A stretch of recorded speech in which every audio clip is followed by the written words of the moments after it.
talk to you guys now. So, Jay, I've got recording to make sure that we have this for posterity. Okay, which is my good side? No, just your voice. Just this? The voice and the PowerPoint presentation. All right. So if you want to advance the slides, just hit the down arrow here. Okay. Great. And that's it. All right. Hello, everybody. How's everybody doing today? How many people have heard of the Small Business Development Center before? Not too many? Okay. Well, anybody here interested in having a business, or you already have one, or want one day? Or, yeah? Okay. So, I haven't had a job since 1982, and the reason I haven't is I've always worked for myself. So I figure, you know, in the course of your career, you're going to make somebody wealthy, right? And that can either be you and you have your own business, or it can be your employer. That's your choice. So to me, you know, they used to say, you know, go to school, get good grades, and go to college, get good grades, so you can get a good job. I think that's an oxymoron. There's not really a good job, is there? I mean, you do enough work so they don't fire you, and they pay you enough money so you don't quit. So, anyways, so in my opinion, the best thing to do is to create your own business and make your mark that way. And I understand some people don't, it's not for them, but for people who are true entrepreneurs, they have that something inside them that just drives them to want to do something. And if that's you, great. If not, you're welcome to listen in, and maybe you have a friend who wants to start a business. The Small Business Development Centers have been around for about 30 years, and it's one of the biggest kept secrets in America. And the reason I say that is we work off a grant from the SBA, the Small Business Administration. But in that grant, well, if you know how grants work, they're very specific on what the money can go for, right? And there's no money for advertising or promotion. So it's people like me going out and talking to chambers, classes like you guys are in, and just telling everybody that I can that, hey, we're here, we're available, and guess what? It's not a free service, but it's no cost to you. It's your tax dollars at work. So in my humble opinion, I want us to get our unfair share of those tax dollars brought to Kern County so we can develop more business here. So how many people think the economy is good and business is great in Kern County? Anybody? No? Well, it actually is. This is one of the best times ever to be going into business and to have a business because things in Kern County are happening. Now, there are some industries that are depressed and they're suffering a little bit. And you probably heard some of the big companies have announced that they're going to be laying people off. But to me, that's probably the best thing that ever happened to some of those people because it's going to be the little something that gets them to think about creating their own business and to do something big. So, you know, Kern County is, we're #1 in oil, right? We're #2 in ag. San Joaquin Valley is #1 in ag in the U.S. We're #1 in renewable energy, both wind and solar. We're #1 in aerospace. Did you know that? That's Kern County in the nation. And we're fast becoming #1 in entrepreneurship. So the time is right, there's a lot of momentum, and there's a wave happening right now where businesses are being created and things are happening right here. So anyways, so I'm going to share some stuff with you. Anybody ever try to get a business loan? No? Anybody try to get a loan at all? Yeah, it's not much fun, right? They look at you like, what, you know, are you a criminal or something? Or you're just asking for a little bit of money, right? But it's tough when you're in business to get to access capital. It really is. And so there's a lot of different things available, a lot of programs, whatnot. And the main ones that are being used across the U.S. is the SBA Guaranteed Loan Program. So we're going to talk about that today. And specifically the 7A loan program, and I'll talk about that. All right. So there we go. So the SBA, how many people know that the SBA, Small Business Administration, lends money? Okay. To small businesses? Well, actually, really they don't. Right. They have a guaranteed loan program. So the way it works is you go to a SBA approved lender. It's going to be one of your local banks. And then there's certain criteria you have to meet. And if the bank decides that you're creditworthy and they're going to lend you that money, the SBA will come in and guarantee that loan. And so that makes it a little bit more attractive. The SBA does have a disaster loan program that they actually lend money from. But as far as most of the business loans, they're doing a guarantee on that for a certified lender. There's alternative loans out there. What are those? Well, So you guys seen the crowdfunding things out there? Right? GoFundMe and Kickstarter and all that stuff. We've had a lot of people come through and want to do that, but you know what the key is to crowdfunding? Anybody got an idea on that? What do you think is the number one thing with crowdfunding? Number one thing is to have a crowd. Because if you don't have a crowd, you know, if you don't have a Facebook page with 1,000 or 2,000 friends on there, it's not going to go anywhere very fast. I've had a couple of clients that had great business ideas, great business plans, great business acumen. Everything was perfect. And if you saw it, you probably want to invest in that company because it's really exciting what they're doing. But we go to their Facebook page and they got like 25 friends, right? And so, you know, and sometimes I have to be the bearer of bad news and tell them, look, you know, we're going nowhere fast here. And but sometimes they find out for themselves. And this one lady that I'm thinking of right now, I was trying to discourage her to postpone a little bit and try to create some more friends on her account and get the word out there and whatnot. She went ahead and launched it anyways, and not even her closest friends or family did they even put any money into it. So it was kind of a disaster. So crowdfunding, we've seen a couple of really big successes and big hits off of it, but for the most part, it's really tough if you don't have a crowd, and then it's going to be a small amount of money typically. You know, there's always exceptions to the rules. There's some people who have gotten millions of dollars off of that. So, but that's one of the alternatives.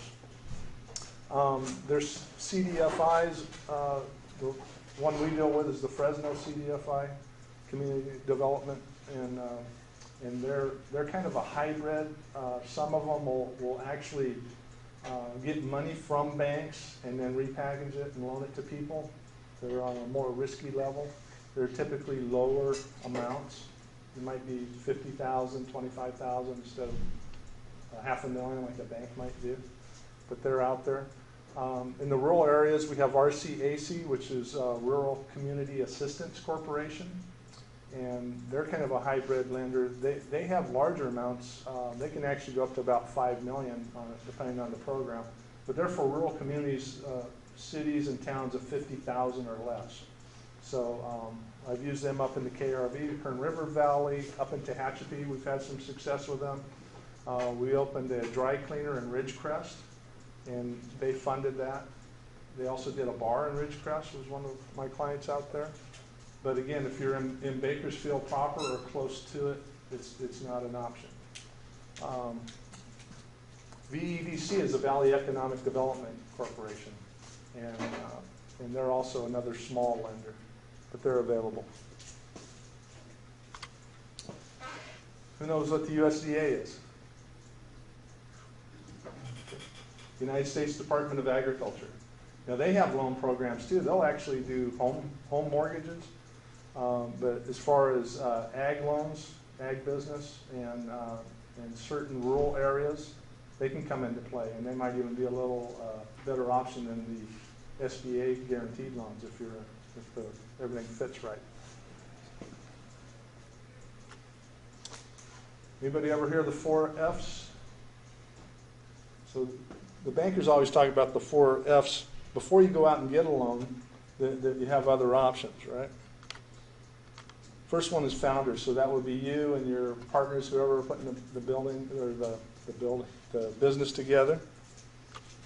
Family, so you can ask your family if they'll invest in you. They might not. You know, one thing I've found is that people come up with a business idea and want to start a business, and they think, oh man, my friends and family are all going to buy from me. This is going to be great. Not usually so. Your friends and family aren't your clients. They're usually dream stealers. And you say, hey, I want to do this thing. I'm going to really make it big. And they're like, oh, don't do that. Play it safe. Get a job. So don't listen to them. Listen to them on other things. When it comes to business, my opinion has always been that when you're talking about business, you talk to people who've owned a business and have made a payroll. You don't take advice from people who've never owned a business, right? And it's just like financial advice. You don't take financial advice from people who make less money than you. But people do that. And that's not always true. When you're a billionaire, then you might have to do that. But when you're at our level, you don't do that. Next one is friends. You might get your friends to lend you some money. They might want to come in and help you make something happen. Last one's fools. Right. So, okay. So let's talk about the SBA 7(a) loan program. This is probably the most popular one out there, right? And the loan amounts are from the $350,000 up to $5 million, and LTV up to 90%. Anybody know what LTV is?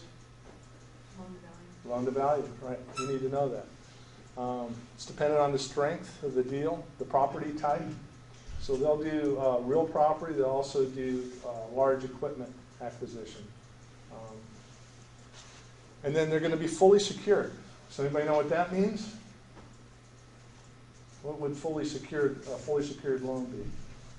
That means everything that you own, have a deed or a title to, they're going to put a lien on it. And they're going to put a lien on your business. So if you don't pay, guess what? You take it.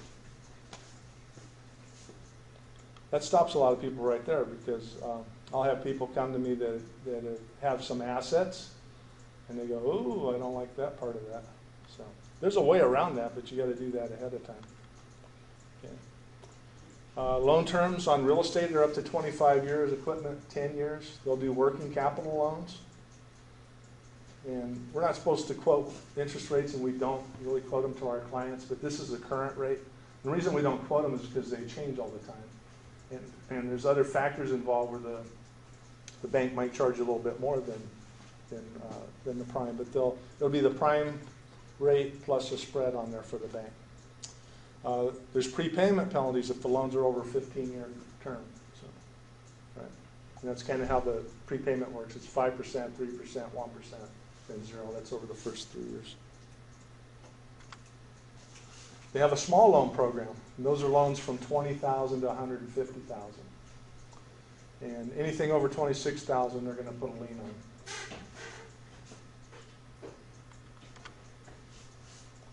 Okay. Here's something that comes up all the time. Somebody will have a great business plan. They're going to lease a building, and they have maybe a 2, 3, 5-year lease, and the loan that they can afford is maybe 10 years. Guess what's going to happen? The bank's not going to fund that loan. The lease has to match the term of the loan, or at least have options to match that. And if you think about it, it really makes sense. Why would I loan you money on a 10-year repayment if you have a 2-year lease on your building? What happens after 2 years? Nobody knows, right? But it comes up all the time. People don't even think about that. Okay. And then the small program, there's no prepayment penalties on the 10-year term. Okay. There's less documentation involved on that, on the small loans. You guys can read that. They're a little more flexible on this than the other. They do allow startup businesses, but guess what? If you have no assets, no credit, no industry experience, guess how much money you're going to get? Right. So quite often that can be a problem, but guess what? If Say you want to start a restaurant business, and you know everything about it, but you never worked in a restaurant or owned one or operated one. How could you get around their requirement? Anything come to mind? Business partner, or you could hire a manager that has 10, 20 years experience, right? So there's a way to do everything. You just got to think through all that and say, hey, what do I want to achieve? What are the rules, and how do I fit through the maze there to make sure everything comes together? Okay. So what does the SBDC do? So what I tell my clients is, I'm not doing really anything. You're doing the work, but I'm your coach, cheerleader, and your biggest fan. And if you want to win, I want to help you win. And so I'll go out and find all this stuff for them. You can go online. You can get lost in this maze of confusion. Or we can sit down and have a conversation and say, hey, you know what? I need research on this industry. And I go, great, I'll take care of that. And then I'll go get the research. We get amazing business research. It goes through an organization called SBDC Net. And it all comes out of the University of Texas in San Antonio. And it's industry specific, but it's real data from people's tax returns. So if I had a client who is an attorney. He worked for a law firm here in town for about 20 years, and he decided he wanted to go out on his own. So he gave me an address location downtown where he wanted his office, I put that into the system, we get this report back about an inch thick, and it breaks down everything. First, it gives you a ring map. Gives you the address where he wants to go, and then it gives you a ring 1 mile, 3 mile, 5 miles out, and there's a red dot where a competitor business is, right? Then there's a sheet with each competitor business that tells you the name of the principals, what their gross revenue is, how many employees they have, and what their expenses are. So you can see what their payroll is, what they pay for materials, supplies, equipment, on down the line. So now you have real data that you can use to create a business plan and see if it makes sense for you or not. You know, a good example would be, say you wanted to open a Bentley dealership in Oildale, right? So we could do the research, and it comes back that the average car bought in Oildale is, you know, $20,000. When a Bentley's $300,000, you go, well, you know what? I'm in the wrong market. Or it could be the other way around. You say, hey, I want to open a little used car lot in Bakersfield, for example, and I'm going to sell cars that are $5,000 for make them affordable, right? Well, if you come back and the average used car sale is $15,000 or something like that, then you know you're probably on the wrong end of the market. So it's not perfect, but it gives you good real life data on how to put a plan together. We're going to sit down with the client. Everybody gets 1 hour to begin with, and first hour is really to kind of see if we have any chemistry together, if they want to work with me and if I want to work with them, right? Because some people don't like me. I know it's hard to believe, but I've had people like that.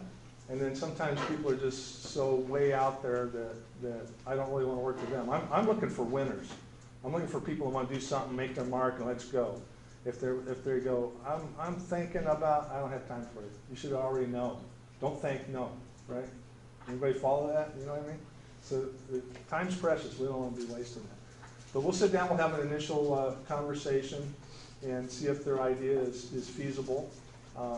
I always ask them for their permission if I can talk straight to them, right? And they always, guess what they say? Yeah, you can tell me how it is. And I'll say, look, do you want weak, wimpy consulting, or do you want strong, firm, this is how it is? And I'll say, oh, give it to me. I want it strong, firm, now this is how it is. And then they'll leave crying. Yeah. But I give them homework. I go, look, if you want to win in business, you do what people who win in business do, right? You know what I mean? And so I'll give them homework. I'll say, look, you need to do this, you need to do this, you need to do this, and then we'll get back together next week, and about half of them don't ever come back because they're not really serious. The ones that are serious, usually the next day I got an email, hey, I got a question, or hey, I got it done, right? And those are the people we want to work with because, again, time's precious. So we'll help them. We don't write their business plan, but we help them write it. We use a tool called the Business Model Canvas Template. Any of you guys seen that yet? Have you shared that with them? I have not, actually. Okay. So that comes out of Harvard Business School. I wish I could take credit for it, but it came out of there. And it's a great tool. It's a single sheet of paper with 9 boxes on it, and it gets what's in your head down on a piece of paper. And so that's what we start with. We can use that data in the formal business plan, too. And we want to get them working on this stuff, not just thinking about it. If they're looking for, yeah, go ahead. What was that called again? It's the Business Model Canvas Template. Is that something that's available online? It is. Or I'll give you my card, and if you want to email me, I can forward you a copy of it. Because I have a cheat sheet that goes with it too, so you know what to put them on. So we start with that. If they need financing, then we're going to have to do financial projections, right? And usually when you start talking numbers, everybody goes, oh, I don't like numbers. Well, you know what? The magic is in the math, right? And if you ever think about how, like, some guy in New York City could fly to LA or Houston or Chicago, look at a business's financials, not even know that business, but look at the financials and go, yeah, I want to buy this business, or no, this is not for me. You ever think about that? And the reason is because there's certain key items that they're going to look for, especially cash flow, right? If you're buying a business, what are you buying? You're buying the cash flow, right? And so they can look through here, and there's certain items that should be certain percentages, and they're industry specific, right? And there's going to be a range. And that's what those research reports are so good about. So you can pick an industry, and maybe the industry's typically 5 to 7% is spent on advertising, right? So then you can know, if I'm looking at a business and it's not doing well and they're spending 2% on advertising, what do you think we need to do? Increase a little bit. It's you know, it's not rocket science, it's pretty simple stuff, right? But most small business owners, they're so busy trying to make a living that they don't have time to think about all these other things going on. You know, there's customers coming, there's employees giving them a hard time, phones ringing, this and that. And so that's where we come in and kind of coach them on this stuff. So we're going to help them build financial projections. Here's a key number you need to know, that your business needs to be making money to get a loan. And there's a ratio there. If you're going to have debt service, the ratio is 1.25 to 1, right, to service that debt. So what does that mean? If I'm going to take on debt of, say it's $1,000 a month payment, I need $1,250 a month to cover that. It's that simple. So people will put projections together and they'll show that they have $900. Well, guess what? Why would we go any further? You're not, you know. So it's little things like that we do just to help them. So we would say, let's redo these projections and get it where it needs to be. Now, sometimes you might find that, hey, it's impossible to get to that ratio. Well, then don't take on the debt because you're just going to bury yourself. Right? So then, like it says, 1 to 2 hours of counseling. Usually it's 1 hour to begin with, and then we'll go on forever. There's milestones that we will be achieving to continue with the client. So number 1 is capital infusion, which is any money spent in their business, jobs created, jobs retained, and then there's other smaller milestones, business startups and things like that. So far, I've been with the SBDC 7 years now, and I've helped my clients get $35 million and created, I think it's like 400 jobs. And again, that's not me, I have good clients. They're doing the work, but I get to share in their joy. So, okay. Did we look at that? Did I hit the wrong one? Okay, small loan program. Oh, that's the rates. So the rate for 20 to 25,000 is prime plus 475, 26 to 50, 375, and then 51 to 150, 275. Okay, there's packaging fees. Okay, so if you're borrowing money, they're going to charge you some fees on top of that. So be aware of that. The guarantee fee, 2%. Right. So with the 7A loan, they'll guarantee 85%. There's another loan called the 504 loan, which is for real estate and large equipment.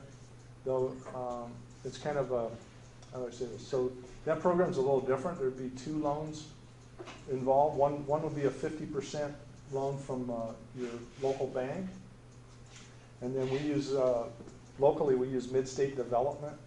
They're a CDC, and then they'll put a 35 to 40% second on there. You'll have one payment, but it's broken down in there.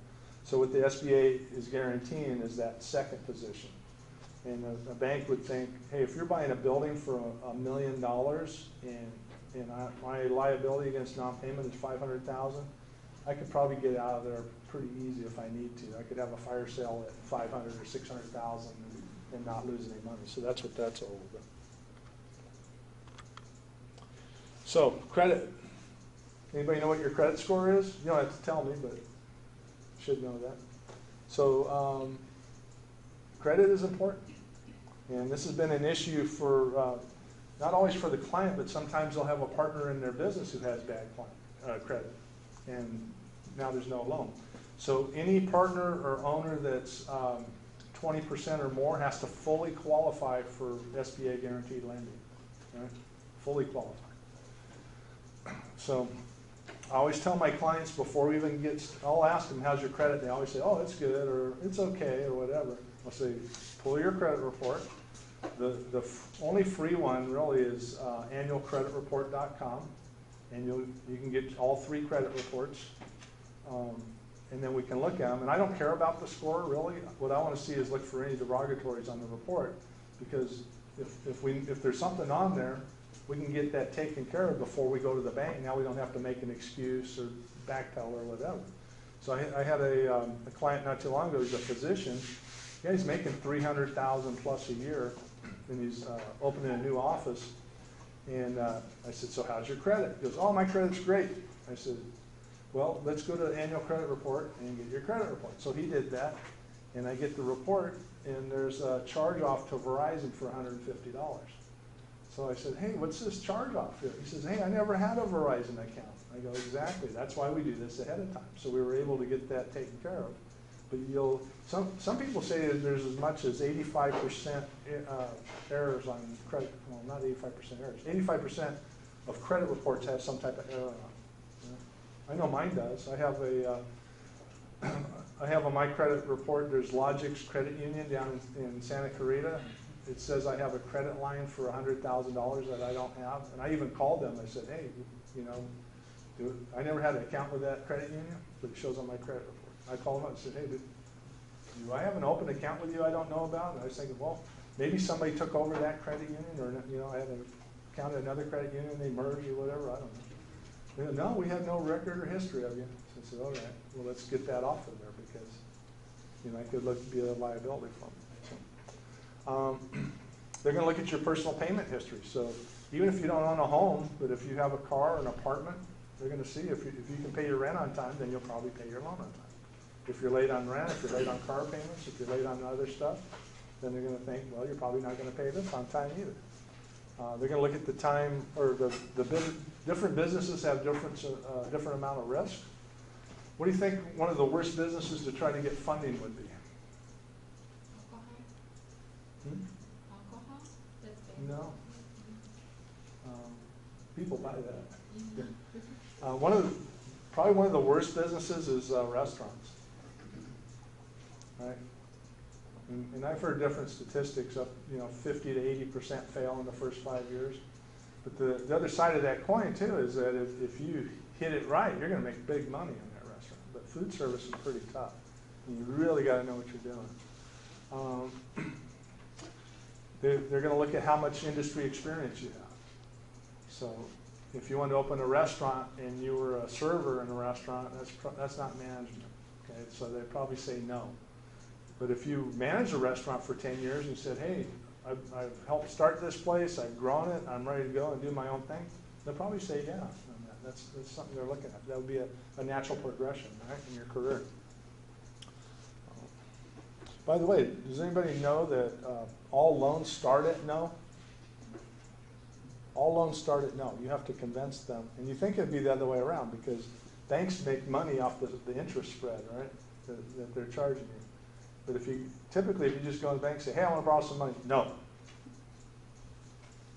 So we want to turn the no's to yeses.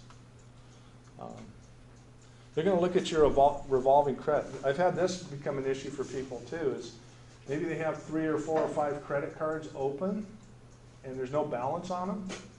But if you have 5, 10, 20,000 credit line on each credit card, that can add up to a lot of money. Then the fear the lender has is that you'll get the loan from them and then you'll go charge those up. And so sometimes you have to reduce that credit to get the loan through. And there's other factors there. So the small loan program, which is $50,000 or less, is pretty simple. You can go online, it's 3 pages, boom, you get an answer probably the next day. They say 7 to 10, but they do it pretty quick. If you're doing anything more than $50,000, you're going to go through a full loan package, and it could be quite an ordeal sometimes. There's a lot of documentation that needs to be done. And then again, we'll help with the financial projections, make sure that they're accurate and that they're in your favor. Ineligible businesses. Nonprofits don't get SBA guaranteed loans. Passive income businesses. So if you want to be a real estate investor and buy single family homes or apartment buildings, you're not getting an SBA guaranteed loan.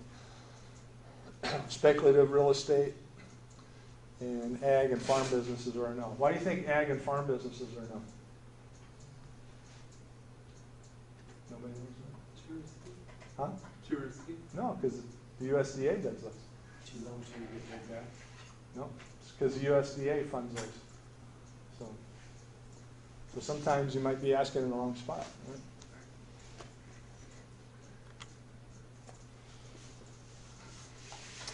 Companies using loan proceeds to establish a business operation overseas. They don't do that. They want the investment in the U.S. Now they like you, and they have a great program too that we're not talking about for exporting businesses.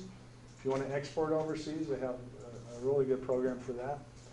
But if you say, hey, I live in California and I want to go to London, England, or I want to go to Canada or whatever and open an office there and do manufacturing, they're not going to fund you. Businesses engaged in teaching, instructing, counseling, anything to do with religion, anything that are sexual in nature. No. They don't get involved. Okay. If you're going to re-lend money, if you're going to borrow money from the SBA and then lend it to somebody else, that's a no-no. And nothing with gambling, or if you restrict your patronage, you're not eligible. It's all pretty self-explanatory. No lobbying activities, no SBA loan packages. And then here's a big one. Anybody that's defaulted on a government loan, you're not getting an SBA guaranteed loan. Not going to happen. Doesn't matter if it was 10, 20, 30 years ago. Nope, it's not going to happen. So, who wants to hear success stories? Anybody? All right. So here's one. This gal, she came from Venezuela, and she's super smart. She was an engineer for Chevron, and she got laid off. And when the oil went down a couple years ago, so they gave her a nice severance, and so she could survive. She goes, she was in the clothing manufacturing business in Venezuela before she came to the U.S. And she had this idea. She's got small kids, like this, and she goes, pajamas are garbage. She goes, the cheap ones you wouldn't put your kids in, and then the ones that are halfway decent are really expensive. So she says, I'm going to create a pajama line. And so that's what she did. And we got her a loan through a online SBA lender. And it went through pretty quick. It was less than 30 days. They got it funded. Now, she had industry experience in the past. She had assets. And she had the knowledge. So we created a business plan. We did the financial projections. And they said, yes. And they gave her the money. We went to put we created a website, and the problem there was getting traffic to her website. So you can have the most beautiful website in the world, nobody knows about it, they're not going to find it. And so we were struggling trying to do these different things, getting traffic driven to it. And then she goes, you know what, I'm going to try Amazon. And she wasn't selling very much stuff, so she opened the Amazon store. She sold out her inventory like that.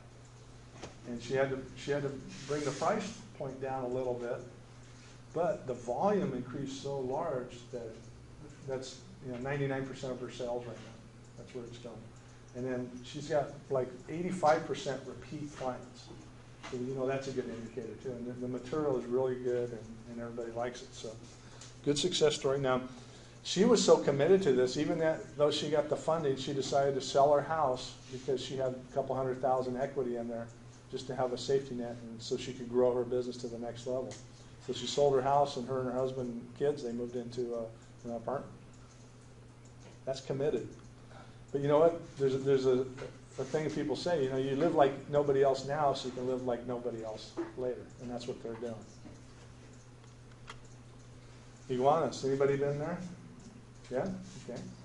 So Sergio, he had another restaurant in town with some partners, and he says, I want to just do my own thing. And we were able to get him an SBA guaranteed loan too. So, and they're doing amazing. They're just now having their 1-year anniversary. And here's the deal. They got the loan, but they created 15 jobs to start, and he's hired additional people since. So that's a big economic driver, because everybody in there that makes money, guess what they do? They spend money. They pay rent, they buy groceries, they buy clothing, they buy all this other stuff. So that's what this program's all about. We have a statistic that every dollar that they spend on the SBDC to help small business, the return is $38. That's a pretty good deal. The SBA is the only government program that really pays for itself after. Most of them are a drain. Here's another one. You can go to Pete's website, and he also has some YouTube videos. But Pete had a business, he has a business in Shafter, and his main business it's called Woodwing, and he was rebuilding wings for antique aircraft, right? So every so often, just from the stress and whatnot, they need to be taken apart, redone, and whatnot. And with the pollution control laws out there, they used to be for sport aircraft, which is small little planes that you can buy in a kit form or buy a pre-made that you don't need a pilot's license for. There used to be 2-cycle motors that they would use to power these things, and they worked pretty well. But with the pollution control laws, they were banned and they couldn't be used anymore. So he came up with this design. Some of the parts are off of a 4-cylinder engine that goes in a larger plane, and he just made a 2-cylinder version. And it took about 5 years through the process, getting everything put together, doing prototypes and all this. But finally, it's at the point where they're making these motors and they're selling them out of Shafter. Any questions? I have a quick question. Sure. So you said you did startups, but you also deal with like existing businesses and Correct. getting them back up. Mhm. Yeah. So a lot of the existing businesses, they all think, well, I'm already doing good and I don't need you. But the thing is, there's always some benefit we can bring to these people.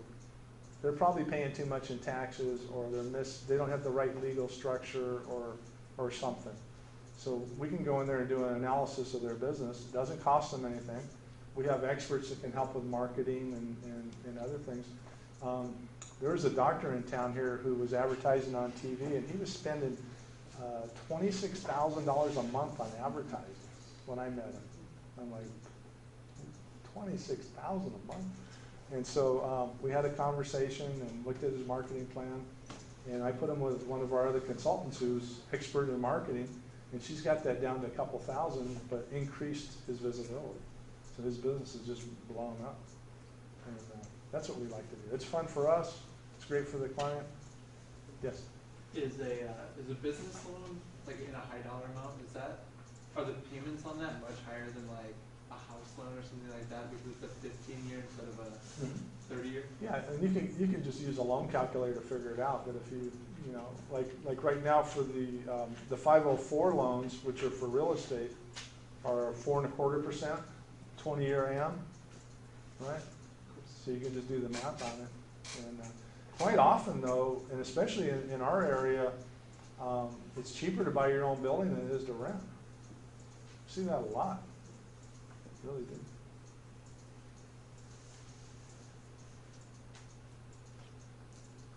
Anybody else? Anything else you want me to cover?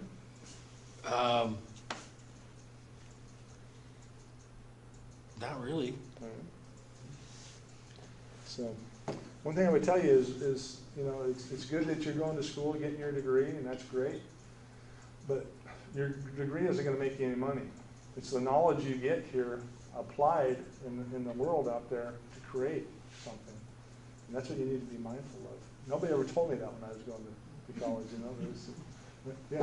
Are your odds any better of getting a loan if you have a degree? That might depend on the lender. Nobody ever asked me if I had a degree when I was getting business loans. Just credit score and a business plan and stuff like that? Yeah.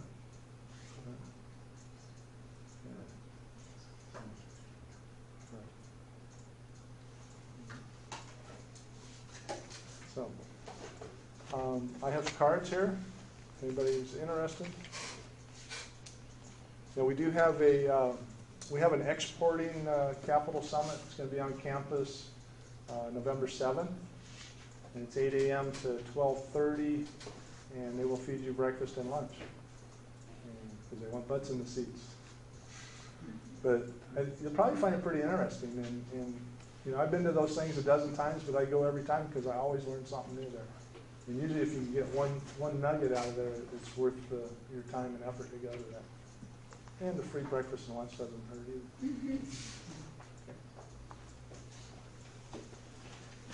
Well, if there's no more questions, let's give Jay a big round of applause. So this is my email and cell phone. Cell phone's on 24/7. If you want to text or call, if I'm sleeping or in an appointment, I'll call you later. And email whenever you want. If you send me an email, just put in there, send Canvas template, and I'll apply to that. You want to look at it?